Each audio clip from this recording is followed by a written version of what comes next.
recordingnya, izin. Baik, Assalamualaikum warahmatullahi wabarakatuh dan selamat sore Bapak Ibu, teman-teman semua yang sudah bergabung dalam mini session kita hari ini. Senang sekali rasanya bisa membersamai rekan-rekan sekalian di virtual expo-nya AFSI di Syariah Investment Week 2025. Nah, Bapak Ibu dan juga rekan-rekan, perkenalkan saya Nada selaku staf program Asosiasi Fintech Syariah Indonesia (AFSI) yang akan menjadi host di acara kita pada sore hari ini.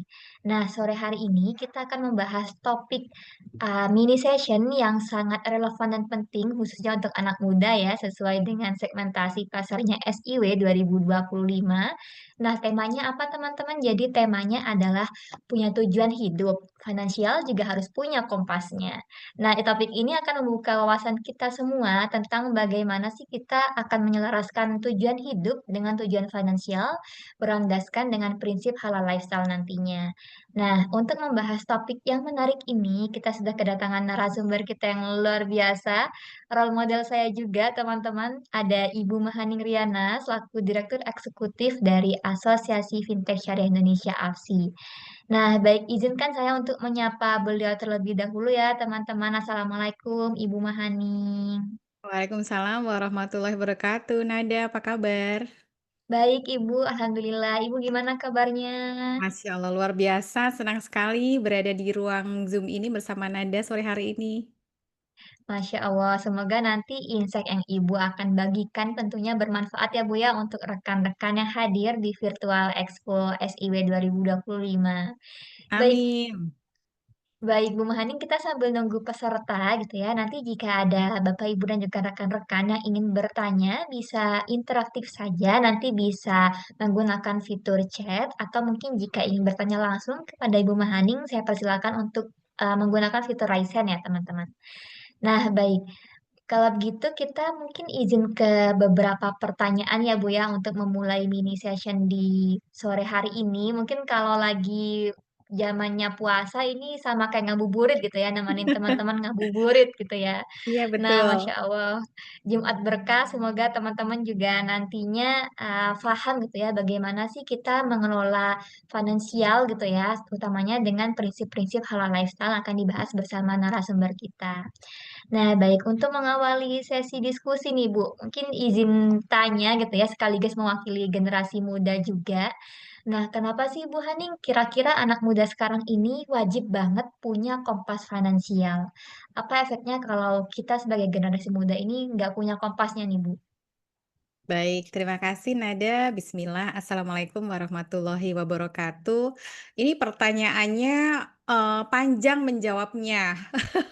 Karena pastinya kita semua tahu ya kalau bicara keuangan pasti itu adalah hal yang kita lakukan, kita temui setiap hari, hidup kita tidak pernah terlepas dari penggunaan dan pengelolaan keuangan. Dan ini tepat sekali nih momennya Mbak Nada ya dengan Syariah Investment Week 2025.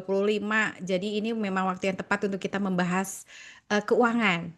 Nah, tadi untuk menjawab pertanyaan Nada, mungkin saya ada siapkan satu slide di sini untuk membantu saya menjawab karena kalau tidak ada apa namanya visualisasi mungkin nanti akan sulit untuk dijelaskan ya. Nah, di sini kalau kita bicara kenapa anak muda ini harus bisa merencanakan keuangan dan bisa membuat pengelolaan yang baik dan membuat perencanaan pastinya ya, karena sesuai dengan temanya memang kalau kita bicara keuangan harus ada roadmap, harus ada tujuannya. Jadi kan sering ya dibilang, hidup mengalir, tapi pada akhirnya ternyata butuh perencanaan dan, pasti kita nih, Nada, saya, dan teman-teman pasti punya tujuan hidup. Di sini ada Ibu Nur Purnani atau Mbak Nur Purnani nih.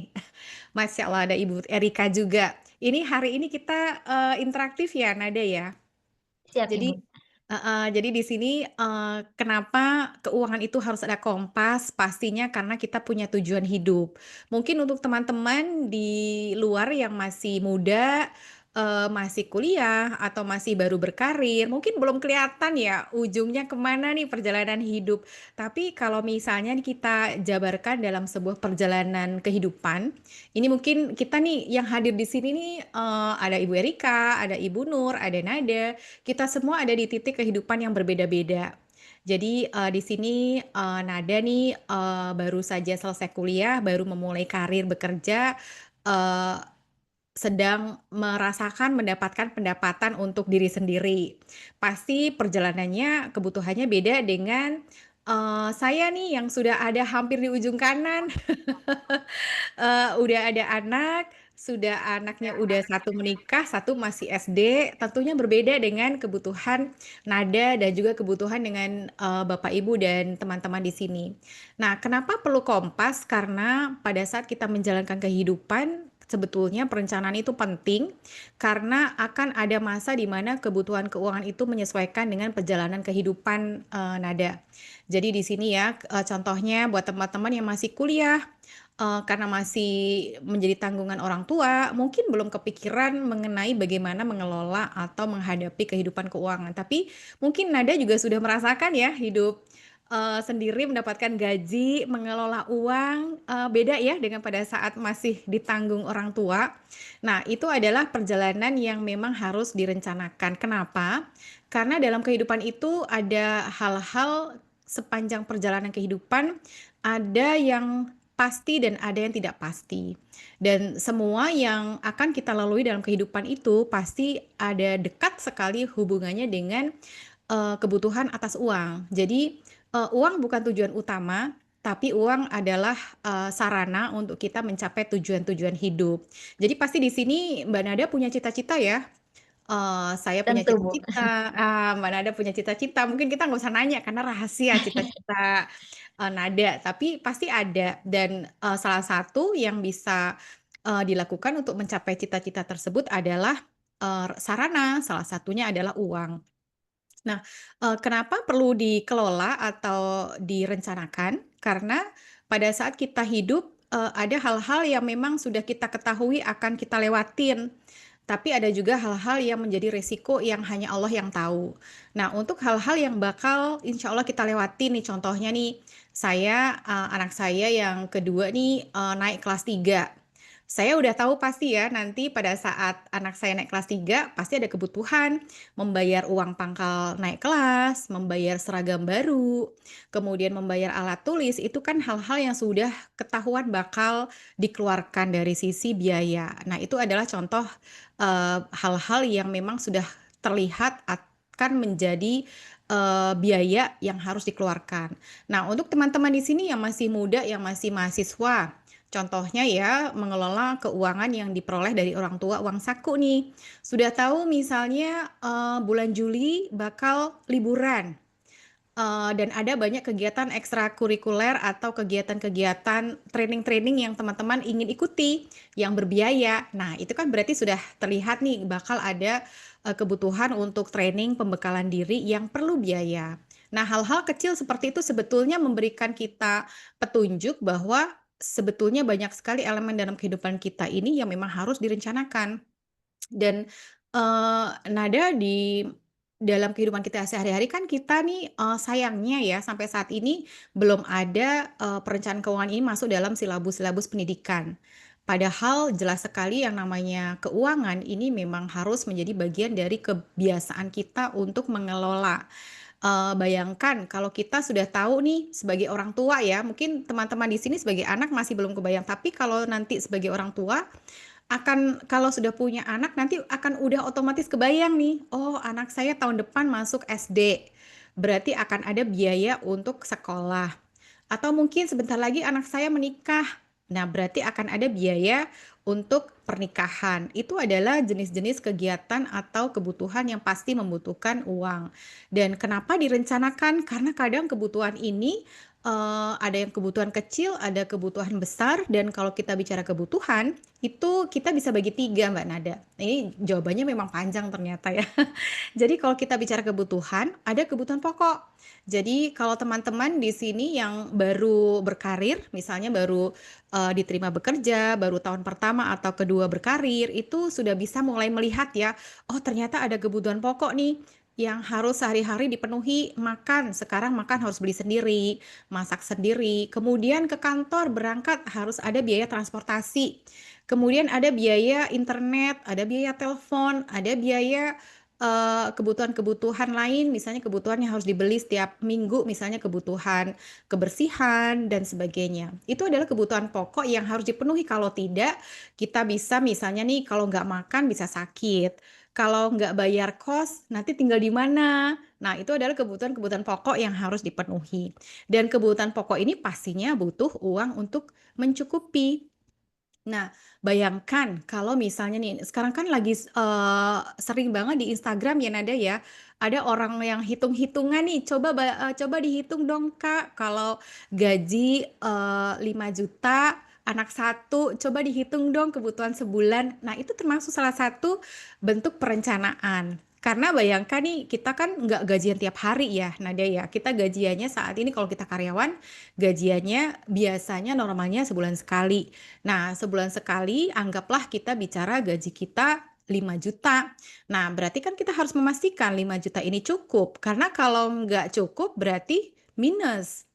Kalau minus, nah siapa yang akan mencukupi? Nah, makanya butuh perencanaan karena kita harus memastikan cash flow kita masuk 10, keluar 10, atau masuk 5 juta, keluarnya 5 juta. Nah, keluarnya kemana? Nah, ini keluarnya mesti kita kelola.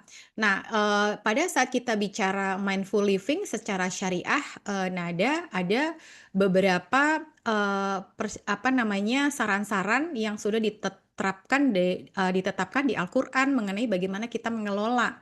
Karena ada masa-masa di mana kita mungkin tidak memiliki penghasilan.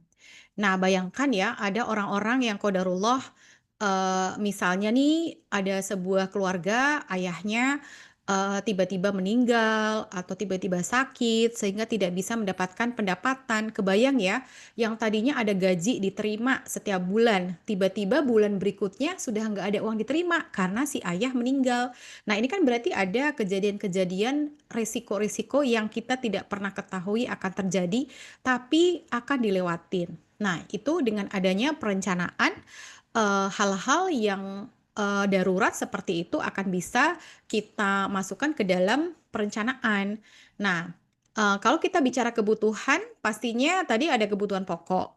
Kita juga punya kebutuhan sekunder atau kebutuhan pelengkap atau kebutuhan perlu.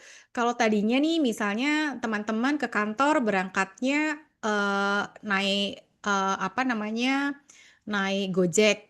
Terus karena lagi hujan, pada akhirnya, aduh kalau kehujanan gimana? Ya berarti naik taksi atau naik, mobil online. Nah itu kan berarti ada kebutuhan yang melebihi dari kebutuhan pokok dan itu pun harus dipenuhi dan itu perlu. Nah untuk kebutuhan-kebutuhan seperti ini pun kita harus pastikan kita sudah anggarkan. Dan satu lagi ada kebutuhan yang namanya kebutuhan gaya hidup. Nah ini kebutuhan yang paling berat nih, Nada, karena kan sering banget ya kita, pengen sesuatu tapi, sebetulnya nggak perlu, tapi pengen. Contohnya nih, mungkin teman-teman yang lagi capek bekerja, ini apalagi nih pas Jumat ya, aduh pengen healing, pengen healing yuk Mumpung tiba weekend ya, Bu ya. nah, itu dia, weekend terus ya udah healing deh ke mall. Sekarang ini kan ke mall kita tahu ya bisa loh ke mall itu kalau sendiri bisa loh beratus-ratus ribu habis untuk perjalanan. Kata Ibu Erika, ibu-ibu kebanyakan healing. Iya bener, aku juga suka healing Bu Erika. Jadi sekarang ini ya kalau ke mall sendiri itu 300 ribu, 500 ribu mungkin habis apalagi satu keluarga. Kebayang ya, kita pengen, tapi di sisi lain, keinginan kita itu ternyata mengeluarkan biaya juga. Nah, bayangkan kalau ini tidak kita anggarkan. Nah, bayangkan ya, yang tadinya uang tadi nih, uang 5 juta cukup untuk sendiri, tapi karena kita tiap minggu nge-mall, kemudian kita ngopi terus, akhirnya belum minggu ketiga uang sudah habis. Nah, ini kalau tidak direncanakan, tidak dikelola, itu menjadi, ada hal-hal yang tidak bisa kita kendalikan. Salah satunya adalah, keuangan jadi berantakan. Dan tentunya, buat teman-teman yang sudah mulai memikirkan untuk membangun keluarga, yang sudah berkarir dan sekarang sudah persiapan mungkin untuk menikah. Nah, itu pun sudah mulai harus berpikir nanti pada saat setelah menikah, nanti ada kebutuhan, keluarga yang harus dipenuhi. Kalau tadinya kos sudah cukup, tapi karena sudah berdua, sekarang harus sewa rumah, karena perlu banyak, tempat untuk bareng berdua. Atau mungkin tentunya, ternyata ada kebutuhan, orang tua mungkin sedang kesulitan, akhirnya kita, sebagai anak memberikan, sebagian dari gaji kita untuk membantu orang tua. Nah, banyak hal seperti itu yang akan kita hadapi sepanjang perjalanan hidup. Nah, bayangkan ya Nada kalau kita tidak rencanakan, tidak memiliki program keuangan, itu bisa luar biasa ya, berantakan ya. Mau itu gaji 5 juta, 10 juta, 50 juta, kalau tidak direncanakan ya habis-habis aja. Karena pada akhirnya pengelolaan itu adalah pengendalian diri. Dan apalagi sekarang ya godaan itu banyak sekali, godaan, di sosial media. Kita ada istilah FOMO, fear of missing out. Ada handphone jenis baru, kita harus beli. Ada film baru lagi viral, kita harus nonton. Ada mall baru, kita harus kunjungi. Itu adalah hal-hal yang kita tidak bisa, kontrol, tapi kita bisa kendalikan diri. Nah, bagaimana caranya? Kita harus punya, perencanaan yang memang disiplin harus kita terapkan. Semakin dini kita kelola, nada, tentunya semakin mudah nanti pada saat kita sudah mulai kebutuhan makin banyak, akan lebih mudah untuk kita mengatur karena sudah terbiasa. Demikian mungkin ada menjawab dari pertanyaan tadi. Baik, terima kasih Ibu Mahani. Nah, mungkin tadi beberapa poin yang saya tangkap ya Bu ya dari diskusi kita sejenak dari pertanyaan pembuka tadi. Mungkin izin stop share terlebih dahulu. Nah, kalau tadi yang saya pelajari nih hidup ini beriringan ya Bu ya sama kebutuhan. Jadi memang kalau kita pakai perencanaan keuangan itu penting sekali gitu ya karena kompas atau mungkin perencanaan keuangan ini gitu ya kompas finansial ini jadi penunjuk arah kita ya Bu ya karena uang berapapun teman-teman kalau kitanya merasa tidak baik ya dalam mengelola keuangan itu pasti aja nggak cukup gitu ya Bu ya pasti ada aja kurangnya gitu ya kalau kata reels yang lagi viral gitu sekarang ya. Iya, Nah, betul. baik, kemudian perencanaan keuangan tiap orang juga beda-beda nih teman-teman. Jadi juga perlu dipahamin gitu ya bahwa nanti kompasnya tuh beda-beda sesuai dengan perjalanan teman-teman masing-masing gitu ya Bu ya. Ada mungkin yang lagi single nanti berbeda kompasnya. Yang sudah menikah apalagi gitu teman-teman. Nah, jadi mungkin kalau tadi dari Bu Mahaning kompas finansial ini nih ibarat peta kita gitu ya untuk menghindari mungkin badai finansial di masa depan gitu ya. Jadi sangat penting agar kita tuh nggak tersesat di tengah banyaknya godaan-godaan seperti tadi ada FOMO dan sebagainya gitu ya Bu ya. Iya, betul sekali, Nada, karena, kadang kita suka meremehkan ya, bahwa, "Ah, enggak lah, nanti juga cukup kok." Memang ada kalau kita sebagai muslim kan kita bertawakal ya, kita bertawakal bahwa Allah pasti mencukupi. Tapi, harus ada ikhtiar dari kita bahwa kita juga bersyukur kepada Allah Subhanahu wa taala atas rezeki yang diberikan dalam jumlah berapapun, kalau kita syukuri dan kita kelola dengan baik, itu salah satu bagian dari bersyukur.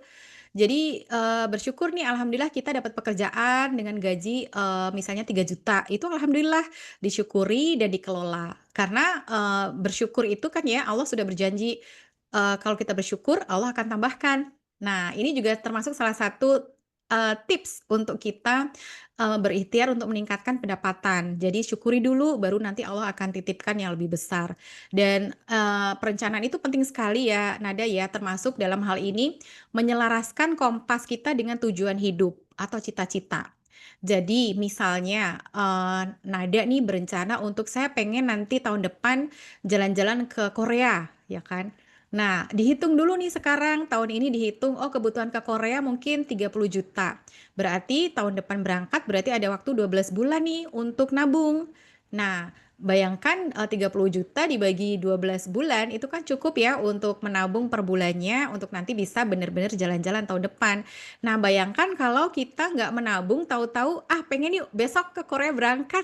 Kebayang ya, uangnya bisa jadi tuh ngambil dari gaji kita sekarang ditambah dengan mungkin kita ada simpanan untuk mungkin sekolah lagi bisa tiba-tiba kita ambil hanya karena kita tiba-tiba pengen. Nah, itu kenapa tujuan hidup penting kita buat dan tidak terlarang untuk membuat cita-cita kita kita tuliskan dalam bentuk tujuan hidup. Misalnya nih saya pengen nih nanti ajak anak yang kecil nih mungkin pas libur sekolah akhir tahun kita mau jalan-jalan mungkin ke satu daerah gitu ya. Nah kan masih ada waktu 5 bulan buat nabung. Tapi bayangkan kalau itu tidak direncanakan sekedar aduh saya pengen pergi deh sekarang. Nah itu nanti uangnya dari mana? Apakah itu nanti mengambil jatah uang sekolah? Bisa jadi. Dan atau yang terburuknya malah tergoda untuk pinjam. Nah ini ya apa namanya, kelalaian kita dalam mengatur keuangan itu nanti akan beresiko menghadapi resiko, keuangan yang pertama adalah kita tidak memiliki cukup uang untuk kebutuhan yang memang sudah pasti akan kita keluarkan. Contohnya, sebagai orang tua, seseorang tahu nih tahun depan anaknya kuliah, tapi abai, ibarat kata dia tidak menyiapkan dari sekarang, tidak nabung, tidak berupaya apapun, tiba-tiba jatuh nih, 3 bulan lagi harus membayar. Nah, bingung kan, panik karena tidak direncanakan, jatuhnya pinjam. Nah, pinjam ini masih baik kalau ibarat kata ada saudara, orang tua yang berkenan memberi pinjaman tanpa bunga ya. Nah, kebayang kalau jatuhnya adalah pinjam ke pinjaman digital. Nah, pinjaman digital nanti kalau pinjamnya yang ada bunga, waduh jadi salah 2 kali. Udah kita nggak kelola uang dengan baik, sebetulnya ada bisa kalau dicicil. Tapi karena kita tidak mencicil nabung, akhirnya kita terjerumus ke dalam hutang dan hutang itu bisa jadi kalau yang konvensional jadi harus hutang dengan bunga, yang pastinya jadi dosa. Nah, itulah kenapa perlu perencanaan karena ada lobang-lobang di jalan nanti yang akan kita lalui yang butuh direncanakan. Baik, terima kasih banyak Bu Hani tadi atas insight-nya. Tadi dari jawaban Ibu, saya juga menangkap beberapa poin Ibu, termasuk tadi mungkin ada tentang mimpi ya, karena kan awalnya kita tuh nggak bisa bertindak impulsif gitu ya Bu ya, tiba-tiba pengen jalan-jalan langsung keluarin uang yang sebenarnya itu nggak kita rencanakan seperti itu. Nah mungkin Bu dari poin tadi gitu ya, karena memang kita nih sebagai manusia tentu punya banyak mimpi, banyak tujuan hidup juga. Tadi sudah belajar tentang bagaimana pentingnya kompas tadi, kompas finansial. Nah, kira-kira bagaimana nih Bu cara kita untuk bisa menyelaraskan tujuan hidup ini dengan tujuan finansial kita? Iya, itu menarik ya, Nada ya, karena pastinya cita-cita atau tujuan hidup ini kan ada yang jangka menengah, ada yang jangka panjang, ada yang mungkin jangka pendek, dan pastinya kalau disesuaikan dengan kelola keuangan, tentunya disesuaikan dengan, apa namanya, kondisi kita saat ini dan bagaimana kita menghadapi, situasi tersebut. Contohnya, kita selalu harus berangkat dari kita harus tahu dulu posisi keuangan kita sekarang seperti apa. Nah, dari situ baru berangkat untuk kita bisa tahu nih, oke untuk cita-cita saya ini misalnya, saya ingin umroh 2 tahun lagi. Kan sudah ketahuan ya umroh misalnya dengan pasangan 2 orang biayanya berapa, sudah bisa dipetakan biayanya, ditarik ke belakang, mundur, oh oke ada 2 tahun untuk menabung. Nah itu baru tabungan umroh. Nah ada lagi nih cita-cita, waduh anak saya harus masuk sekolah internasional, SMP 3 tahun lagi masuk, biayanya 60 juta masuk. Nah berarti mundur 3 tahun, kita mundur ke belakang 3 tahun berarti setiap bulan harus menabung berapa, sudah harus dihitung. Nah dari semua kebutuhan-kebutuhan itu, nah kebutuhan yang sudah ada tujuannya untuk jangka pendek itu biasanya kita sebut sinking fund, yaitu uang yang memang harus disisihkan karena akan dibutuhkan di 1 hari ke depan yang jangka menengah atau pendek. Itu udah pasti akan keluar.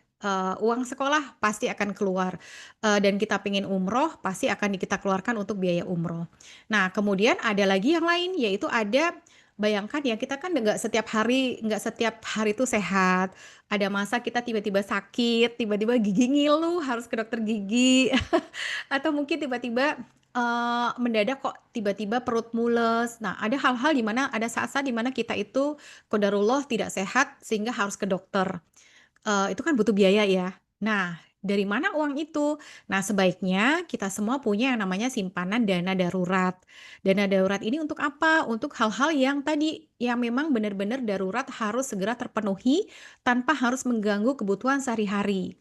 Nah, bayangkan nih kalau kita nggak punya dana darurat, misalnya kita baru gajian, nggak punya dana darurat, qadarullah misalnya seseorang anaknya sakit, biaya gajinya 5 juta, biaya rumah sakitnya dokternya 4 juta. Kalau nggak punya dana darurat otomatis kan habis ya, tinggal 1 juta. Nah, ini adalah satu hal yang penting kita mesti perhatikan. Eee, Tidak mengapa kalau belum memulai, tidak ada kata terlambat, mungkin kita sudah harus tetapkan untuk memiliki dulu tabungan dana darurat. Nah, ini, erat kaitannya nada dengan, topik, SIW tahun ini ya, Syariah Investment Week. Kadang kan ada yang bertanya gini, "Gimana saya investasi tapi keuangan masih berantakan?" Nah, sebaiknya tunda dulu, rencana investasinya, dirapikan dulu keuangannya. Karena bagaimana kita bisa merencanakan masa depan kalau masa sekarang masih berantakan, ya. Nanti, landasannya jadi kurang pas.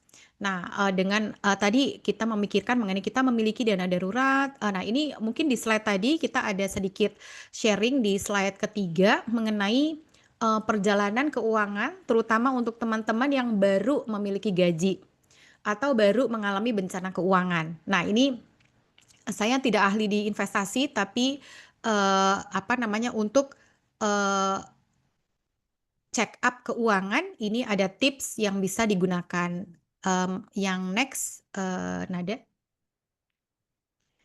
Nah, ini adalah kompas keuangan untuk teman-teman yang pertama nih, yang baru mendapatkan gaji pertama, atau tahun pertama bekerja, tapi belum kelola uang, masih ibarat kata uang datang pergi, dapat gaji habis. Nah, mungkin sudah mulai harus merencanakan. Nah, bagaimana caranya? Tentunya, lakukan yang pertama audit keuangan. Berapa uang masuk, dari mana uang masuk, kemudian kemana saja keluar selama ini, semua dibedah benar-benar sampai tahu, berapa biaya per bulan, berapa uang ditabung, berapa ada kebutuhan ke depan dalam waktu dekat, apakah sudah punya tabungan darurat, itu semuanya diaudit dan direncanakan dalam, lembaran, keuangan ya. Nanti teman-teman bisa buat sendiri di Excel sederhana atau bahkan tulis di buku. Nah, kemudian ini penting nih buat tujuan keuangan. Nah, pasti kan kita punya cita-cita nih Nada mengenai tujuan keuangan kita. Kehidupan apa sih yang kita inginkan? Buat teman-teman yang misalnya, masih single dan berencana untuk 2 tahun lagi menikah, pasti kan ada biaya pernikahan, ada biaya untuk nanti kebutuhan-kebutuhan berdua, atau mungkin mau traveling misalnya honeymoon, itu kan tujuan, kehidupan yang perlu keuangan yang direncanakan. Nah, buat tujuan tersebut dituliskan, didaftar. Unlimited ya, kalau bicara, goal kehidupan kita bebas kok, nggak ada limit yang membatasi. Jadi teman-teman punya impian tuliskan, punya impian yang sepertinya nggak masuk akal nih dengan gaji sekarang kayaknya nggak mungkin, nggak apa-apa tuliskan saja karena kan kita masing-masing punya keinginan, punya cita-cita dan dengan menuliskan kita akan semangat untuk menabung, semangat untuk investasi supaya cita-cita kita terwujud. Nah, kalau sudah buat cita-cita, nanti akan sampai kepada, yang penting pertama kali sisihkan dulu dana darurat, paling tidak mencapai 10 juta pertama, untuk diamankan terlebih dahulu. Harapannya dengan 10 juta ini kita udah punya jaring pengaman ada. Jaring pengaman kalau sakit 1 juta keluar, obat dan dokter aman. Misalnya mobil atau motor rusak butuh biaya 3 juta masih aman. Atau mungkin tiba-tiba ada keluarga di apa namanya, misalnya nih ada teman kita yang menonton, rumahnya misalnya di Padang, dia harus pulang karena keluarga ada yang meninggal, harus beli tiket 5 juta, ada uangnya karena ada simpanan dana darurat. Nah, itu pentingnya dana darurat seperti itu. Setelah disisihkan, nah buat teman-teman yang sekarang ini, nada banyak sekali ya teman-teman di luar sana yang punya pinjaman, apalagi paylater, pinjaman daring. Nah, fokus dilunasin dulu tuh, utang-utang digital. Jangan sampai jadi dibiasakan atau jangan sampai tidak dibayar. Kalau sudah dilunasi, insya Allah udah tenang tuh, hati, jiwa, raga tenang kalau nggak ada utang. Nah, di situ baru tuh mulai, tambahkan dana darurat sampai bisa mencukupi untuk 3 atau 6 kali dari biaya bulanan. Nah, itu untuk apa? Untuk saat ini kan kita banyak ya, qadarullah banyak teman-teman di luar sana tiba-tiba di-PHK, atau mungkin tiba-tiba, kepala keluarga meninggal sehingga tidak ada income. Itu adalah penting kenapa, harus ada, jaring pengaman selama beberapa bulan supaya, keluarga bisa terus menjalankan kehidupan di waktu yang 3 sampai 6 bulan kurang lebih. Nah, setelah itu baru mulai deh, silakan untuk investasi. Nah, investasi ini, di Syariah Investment Week ini banyak sekali pilihan investasi syariah yang bisa teman-teman pilih. Nah, ini adalah, kompas keuangan yang berlaku buat siapa saja yang ingin memperbaiki keuangan ada. Ataupun untuk teman-teman yang sudah merasa keuangannya sudah sangat baik, ini bisa menjadi checklist, oh berarti teman-teman misalnya udah dana darurat udah ada, nggak punya hutang. Nah, silakan untuk mulai membangun dana kebutuhan jangka menengah. Apakah misalnya untuk membeli rumah, membeli mobil, atau mungkin untuk umroh, atau untuk sudah mulai merencanakan untuk investasi kebutuhan jangka panjang. Dan tentunya kalau kita bicara jangka panjang, kita pengennya nanti kan, pensiun sudah punya dana passive income ya, karena kita nanti kalau pensiun nggak bekerja, tapi tetap ada uang mengalir masuk. Nah, itu sudah harus direncanakan dari sekarang. Dan saya kira nih teman-teman saat ini, nada Gen Z, Gen milenial itu sekarang udah banyak sekali yang saya lihat cerdas keuangan. Jadi mungkin ini, sekedar checklist yang untuk pengingat, karena Masya Allah ya, saya pikir teman-teman di luar sana udah sangat, jago dalam mengatur keuangan, apalagi sudah banyak, platform-platform, baik itu dari bank syariah yang bisa, merencanakan keuangan baik dari aplikasi bank tersebut. Nah, setelah itu, jangan lupa untuk menjaga gaya hidup nih. Kalau gaji naik, gaya hidupnya kalau bisa juga tetap jangan ikut naik, tapi yang naik adalah tabungannya. Atau mungkin bangun impian-impian baru, silahkan karena, gini ya, kadang kan perencanaan keuangan itu 2 mata sisi nada. Satu sisi membuat kita jadi pelit, atau satu sisi kita jadi, terbiasa kelola uang, jadi punya mimpi-mimpi yang lebih besar lagi nantinya.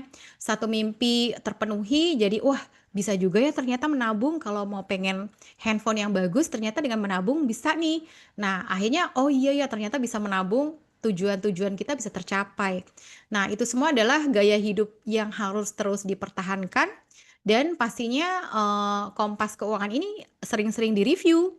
Karena kan kita sering ya ada perubahan cita-cita nih, apalagi untuk teman-teman yang masih muda, pasti ada keinginan yang berubah atau mungkin pengen traveling tapi tujuannya berubah, otomatis biayanya juga berubah. Nah, dengan review keuangan secara rutin, ini bisa membantu supaya, perencanaan keuangannya juga bisa ibarat kata diedit atau diubah sesuai dengan keperluan. Baik, terima kasih banyak Bu Mahani. Ini kalau teman-teman perlu ya, tapi ini memang perlu banget teman-teman bisa screenshot juga gitu ya. Tadi sebagaimana disampaikan Bu Mahani untuk reminder diri kita masing-masing. Kira-kira kita tuh sudah mengaudit keuangannya dengan baik belum ya? Sudah menyiapkan kompas finansialnya dengan baik belum ya? Gitu ya teman-teman. Nah, baik kalau tadi yang saya tangkap juga poinnya dari Bu Mahaning bahwa kita tuh punya kapasitas masing-masing gitu ya. Jadi nanti tentu akan berbeda, target keuangannya antara orang dan orang lainnya. Saya dengan Ibu Mahani akan berbeda, dengan yang lain juga berbeda. Teman-teman juga harus, pintar-pintar untuk memfilter ya, Bu, ya. Apalagi tadi bahaya banget karena memang pinjaman secara daring ini cukup, meresahkan juga, Bu, karena kita pesan makan tuh juga sekarang ditawarin pinjaman gitu ya, pesan makan, pesan, belanjaan, seperti itu. Dan kalau tidak dikelola dengan baik, tentu akan jadi bumerang nih untuk keuangan kita nantinya, seperti itu teman-teman. Jadi mimpinya teman-teman perlu di apa ya, dibersamai juga nih dengan kompas finansialnya gitu. Masya Allah ini saya kembali dari share screen udah banyak yang join ya Bu, alhamdulillah. Alhamdulillah. Baik, Ibu. Tadi kalau kita sudah membahas juga nih, Bu, tentang mimpi, kemudian waktu, kompas keuangan juga. Nah, yang jadi menarik di sini, Bu, karena kita akan bahas juga tentang sisi halal lifestyle-nya gitu ya. Nah, bagaimana menurut Bu Mahaning prinsip-prinsip halal lifestyle ini dapat menjadi kompas bagi kita, generasi muda ataupun mungkin yang membersamai generasi muda gitu ya, Bu ya, dalam mengambil keputusan finansial dari kita masing-masing. Apa bedanya pendekatan dari sisi prinsip-prinsip halal lifestyle ini dengan yang konvensional, Bu Mahani? Baik, nah dalam pengelolaan keuangan itu kita sebagai muslim ini punya tujuan Nada. Kalau yang konvensional itu masih terbatas kepada kehidupan di dunia saja. Jadi saya pengen ini, saya pengen itu, saya pengen investasi, apalagi sekarang ya ada kripto, ada ini, saya pengen kaya raya. Tapi kalau bicara keuangan, pengelolaan keuangan syariah, kita memiliki tujuan lebih jauh lagi.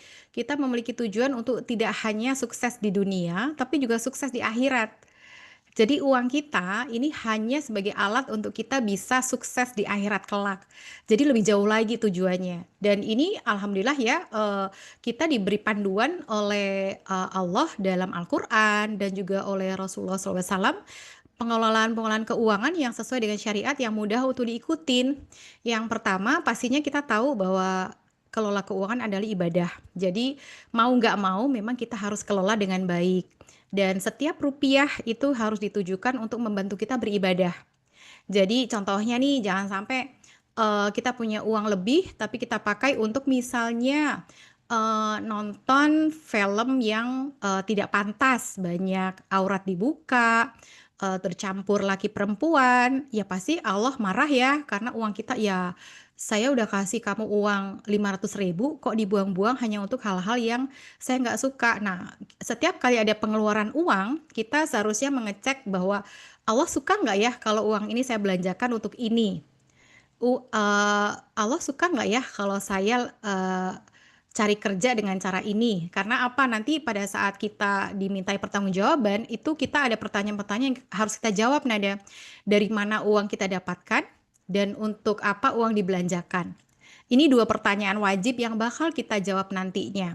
Jadi halal lifestyle itu dari sisi keuangan tidak hanya dari bagaimana mengelola, tapi dari mana uang itu kita dapatkan. Itu penting sekali. Jadi pada saat kita nih, terutama untuk teman-teman yang baru lulus atau ibu-ibu yang anaknya baru lulus, yuk kita pastikan anak kita bekerja di tempat yang halal, hanya uang halal yang mereka dapatkan. Jadi utamakan kehalalan pendapatan untuk kemudian dikelola dengan cara halal juga.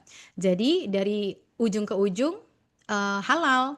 Contohnya pekerjaan kita udah halal nih Nada. Misalnya kita kerja di Afsi nih, mengelola keuangan syariah, membantu teman-teman fintech syariah, insya Allah itu di jalur syariah.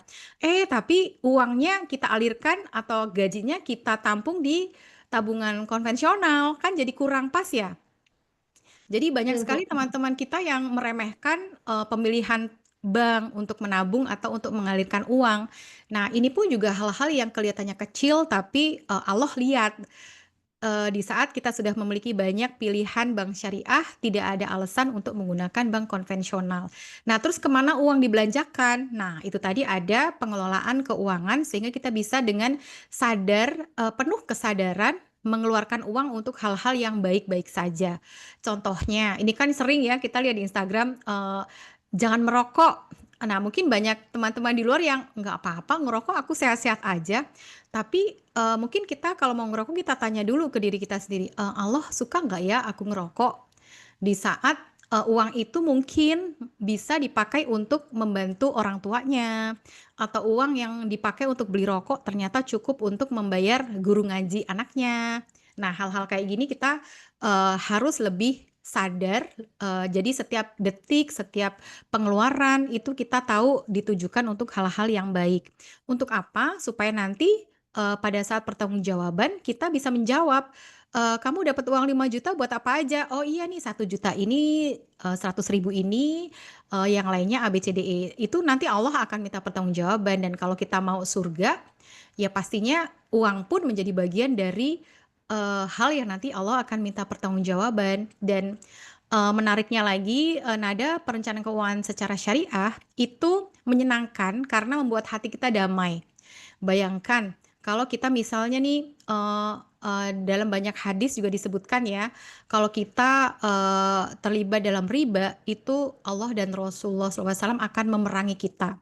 Bayangkan kalau yang namanya hutang, misalnya nih kita nggak kelola uang dengan baik, akhirnya kita berhutang, bukan karena darurat ya, tapi karena kita memang nggak kelola uang dengan baik dan uang itu kita pakai berhutang untuk hal-hal yang konsumtif misalnya, tapi dengan bunga. Bayangkan kita sudah boros, udah gitu menggunakan, layanan keuangan dengan adanya bunga, lah bukannya Allah marah banget ya? Dan kemarahan itu, langsung loh kalau kita bicara, riba itu balasannya langsung, kita jadi susah tidur, hati kita selalu gelisah, itu enggak bohong, itu, kita alami ya. Dalam hal, pada saat kita berhutang dengan riba udah jelas-jelas Allah memerangi, lah kita masih santai-santai, enggak juga, pasti akan ada perasaan kita tidak tenang, kita nggak bisa tidur sampai itu nanti lunas. Jadi, itulah kenapa kita harus benar-benar memilih kalaupun butuh pembiayaan, misalnya nih pengusaha, eee, dengan secara darurat butuh nih keuangan, tambahan untuk misalnya, ada mendesak, ada gaji karyawan yang harus dibayar atau tiba-tiba ada tagihan yang harus dibayar. Sekarang pun sudah banyak pilihan pembiayaan yang, aman secara akad dan itu banyak sekali pilihannya. Kalau sudah ada pilihan, pasti Allah nggak akan, "Ya silahkan, nggak ada pilihan boleh," ya kan, kadang suka gitu ya, keadaan darurat boleh yang, pilihan-pilihan kurang baik bisa dipakai, tapi sekarang itu bukan alasan karena bank syariah banyak, lembaga pembiayaan syariah banyak, investasi syariah banyak. Jadi, pastikan kita menggunakan layanan keuangan itu untuk menampung uang kita, untuk transaksi, untuk mengalirkan uang, itu semuanya platform yang halal. Demikian Nada untuk menjawab pertanyaan. Baik, terima kasih banyak Bu Mahani. Tadi izin merangkum juga nih Bu, ada poin penting yang buat saya tuh speechless gitu Bu pas dengar. Jadi tadi ada disampaikan setiap rupiah yang kita keluarkan itu harus untuk hal-hal yang baik gitu ya Bu ya. Jadi karena kita pun akan dimintai pertanggungjawaban teman-teman nanti. Jadi karena memang prinsip halal lifestyle ini tuh membersamai tiap-tiap orang ya Bu ya dengan kondisinya masing-masing. Dan akses ke layanan keuangan syariah ini sudah sangat mudah di era sekarang, jadi mungkin nggak ada alasan bagi kita nih untuk nggak menerapkan prinsip-prinsip halal lifestyle, utamanya untuk keuangan. Karena dari kita bangun tidur dipikir tuh udah tentang keuangan juga ya, Bu, ya, sampai nanti mau tidur gitu ya, itu juga tentang keuangan, nanti kita kelolanya seperti apa dan sebagainya gitu, teman-teman. Nah, baik Bu Mahaning, kita sudah membahas banyak sekali hal nih, Bu, mulai tadi kompas finansial seperti apa yang tepat, kemudian fenomena keuangan yang harus kita waspadai utamanya bagi generasi muda ya. Tadi jangan sampai kita FOMO atau mungkin ikut-ikutan pakai pinjaman dan sebagainya. Kemudian ada juga tips untuk mengatur keuangan. Kemudian tadi kita juga sudah nyenggol dikit nih tentang prinsip-prinsip halal lifestyle dan juga bagaimana kita perlu menyeimbangkan antara prinsip halal lifestyle ini dengan kemampuan kita, kemampuan keuangan kita. Nah, Ibu ini mungkin kita terburu-buru juga karena sudah mau masuk waktu maghrib ya di Jakarta dan sekitarnya. Mungkin dari Bu Mahaning ada closing statement dulu nih Bu untuk teman-teman atau mungkin kesan pesan yang ingin disampaikan. Ya, terima kasih Nada. Pastinya, yuk kita sama-sama untuk mulai kalau yang belum, kita mulai mengelola keuangan kita dengan, secara syariah karena pastinya mudah dan syariah itu memberi kita ketenangan dan mengikuti ajaran, Rasulullah SAW bahwa apapun selama kita jalankan sesuai aturan, kita sebagai muslim dan pastikan, uang itu hanya sebagai sarana bukan tujuan. Dan jangan jadikan hidup kita melulu mengejar uang. Jadi ibarat kata seimbangkan antar kebutuhan kita dan, satu hal yang perlu kita ingat Nada, bahwa kita itu selalu harus ingat bahwa kita itu ada di dunia untuk beribadah kepada Allah Subhanahu wa taala. Jadi jangan sampai hanya karena kita ingin mendapat uang banyak, pengen dapat investasi banyak, pengen dapat segera naik gaji sehingga kerjanya mati-matian nih, ibarat kata kerjanya dari dini hari sampai malam hari nggak pernah lepas dari bekerja, tapi jadi lupa ibadah. Jadi ibadah kita seadanya. Kemudian tadi tuh seperti tadi bangun pagi yang dipikirin pusing uang, terus mau tidur yang dipikirin juga uang besok gimana. Nah, kita harus menyeimbangkan kehidupan kita. Uang itu hanyalah salah satu dari sekian banyak rezeki yang Allah berikan kepada kita. Jadi, seharusnya uang tidak pernah membuat kita pusing. Jumlah uang secara rupiah itu hanya hitungan manusia, tapi, 1.000.000 menurut kita kecil, tapi 1.000.000 menurut Allah itu cukup untuk kita sekeluarga. Allah tidak pernah, membiarkan, hambanya kekurangan. Selama kita masih hidup, berarti ada rizki yang akan tetap dialirkan oleh Allah kepada kita. Dan tawakal sebagai muslim penting sekali, Nada, karena kan kadang kita suka keder ya, "Ini uang udah habis, uang udah kurang," tapi kita jadi akhirnya tergantung kepada manusia. Jadi memilih untuk berhutang, padahal bisa jadi detik-detik terakhir Allah kasih rizki dari arah yang tidak disangka-sangka. Mungkin tawakal adalah kunci utama. Demikian ada. Baik, terima kasih banyak Bu Mahaning atas kesan dan juga pesannya kepada teman-teman yang hadir di Virtual Booth AFSI di SIW 2025. Nah, teman-teman di diskusi kita pada sore hari ini gitu ya, bisa kita simpulkan bahwa memiliki kompas finansial yang selaras dengan tujuan hidup dan prinsip halal lifestyle itu sangat krusial, terutama bagi anak-anak muda. Nah, kita juga sudah belajar tadi tentang pentingnya perencanaan finansial, kemudian tips anti FOMO dan juga tips untuk bisa menyeimbangkan antara keuangan dan juga kehidupan kita gitu ya. Jangan melulu berkutat sama nominal gitu ya, karena itu cuman lagi-lagi cuma di dunia, karena kita juga harus siapin persiapan akhiratnya. Kompas untuk menuju kehidupan akhirat gitu ya, Bu ya. Baik, kalau gitu terima kasih kepada Ibu Mahaning atas waktu dan juga ilmunya yang sangat berharga. Semoga tadi yang kita diskusikan dan Ibu sampaikan bisa bermanfaat bagi kita semuanya. Dan tak Amin. lupa, amin, amin ya rabbal alamin. Dan tak lupa terima kasih banyak kepada segenap Bapak Ibu dan juga rekan-rekan yang telah hadir dan juga bergabung di mini session kita di sore hari ini. Nah, untuk besok pagi kita masih ada mini session satu kali lagi teman-teman di ASI. Tapi kalau teman-teman juga mau ikut rangkaian SIW secara online bisa langsung cek websitenya. Atau kalau mau offline datang langsung ya Bu ya bisa juga ke Gedung Bursa Efek Indonesia sambil lalu nanti belajar tentang bagaimana sih instrumen-instrumen investasi yang sesuai dengan prinsip-prinsip syariah tentunya. Nah, baik Bapak Ibu hadirin sekalian, jangan lupa untuk follow Instagram afsiofficial.id dan juga afsiacademypartner.id dan nantinya kita akan mengundi 8 orang terpilih yang akan mendapatkan voucher workshop fintech syariah khusus bagi kategori mahasiswa dan umum. Tuh. Nah, baik teman-teman, ini juga menutup mungkin penghujung hari teman-teman ya, karena setelah maghrib biasanya sudah pada capek atau pada istirahat, pada me time sendiri-sendiri gitu ya. Nah, saya selaku host mengucapkan mohon maaf apabila terdapat hal-hal yang kurang berkenan terhadap teman-teman dan juga Ibu Mahaning. Nah, izin saya pamit undur diri apabila ada kesalahan. Mohon maaf ya teman-teman. Wassalamualaikum warahmatullahi wabarakatuh. Terima kasih Terima Ibu. kasih Nada, terima kasih Bu Erika, Pak Terima Eko, kasih Pak Barika. Andi. Mungkin kita boleh foto bersama dulu ya Bu. Izin di screenshot. Siap. Baik, sebentar. Saya buka galeri. Baik, ada Mas Andi ini. Pak Terima Eko mau kasih Mas join juga. Andi, Pak Eko, Ibu Erika. Semoga bermanfaat. Baik, amin, amin. Baik, izin saya bantu hitung ya. Masya Allah. Baik, satu, dua, tiga. Baik, sekali lagi. Satu, dua, tiga. Oke, jempolnya belum saya screenshot sebentar, Ayah Mas Andi. jempolnya. Oke. Baik, saya bantu hitung lagi. Satu, dua, tiga. Baik, terima kasih banyak Ibu Mahani, Bu Erika, Mas Andi. Semoga sehat-sehat selalu. Terima kasih. Assalamualaikum warahmatullahi wabarakatuh. Waalaikumsalam warahmatullahi wabarakatuh. Terima kasih.